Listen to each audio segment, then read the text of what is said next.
Hi friends, നമുക്ക് താമരയുടെ tuber എടുക്കുന്നത് എങ്ങനെയാണെന്ന് നോക്കാം. ഇവിടെ പിങ്ക് ക്ലൗഡ് എന്ന് പറഞ്ഞൊരു വെറൈറ്റീൻ്റെ ട്യൂബറാണ് എടുക്കാൻ പോണത്.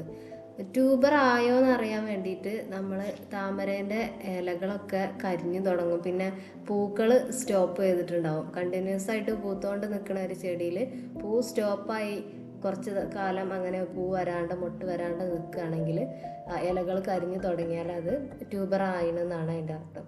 അപ്പോൾ നമുക്ക് ട്യൂബർ എടുക്കുന്നത് നോക്കാം. അപ്പോൾ ഇതാണ് ട്യൂബർ എടുക്കാൻ വേണ്ടി വെള്ളമൊക്കെ ഒഴിവാക്കി റെഡിയാക്കി വെച്ച ടബ്. ഇതിനി ഇങ്ങനെ കമഴ്ത്തി എടുത്താൽ അതിൻ്റെ അടിയിൽ ഇഷ്ടം പോലെ ട്യൂബർ കാണാൻ പറ്റും. ഇതാണ് പിങ്ക് ക്ലൗഡ് എന്ന് പറഞ്ഞ വെറൈറ്റിക്ക് ഞങ്ങൾക്ക് കിട്ടിയ ട്യൂബറുകൾ.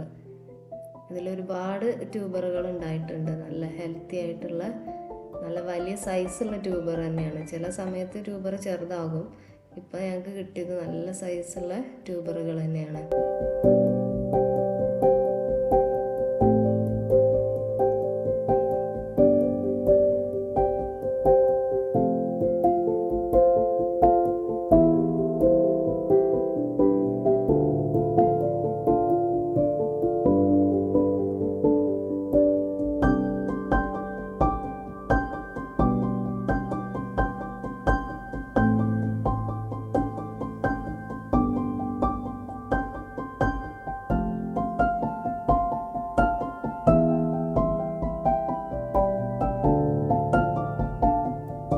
ഇനി ട്യൂബർ മണ്ണിൽ നിന്ന് പൊട്ടാതെ എടുക്കുന്നതാണ് ഒരു റിസ്ക് ഉള്ള കാര്യം.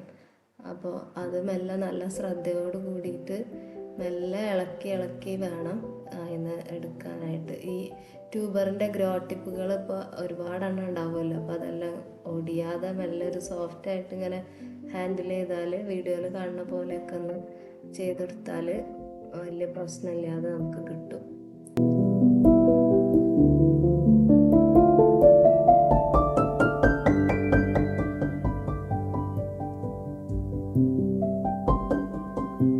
എടുക്കുമ്പോൾ ശ്രദ്ധിക്കേണ്ട കാര്യം, ഒരു 2-3 ഗ്രോ ടിപ്പുകൾ വെച്ച് കട്ട് ചെയ്യുന്നതാണ് നല്ലത്.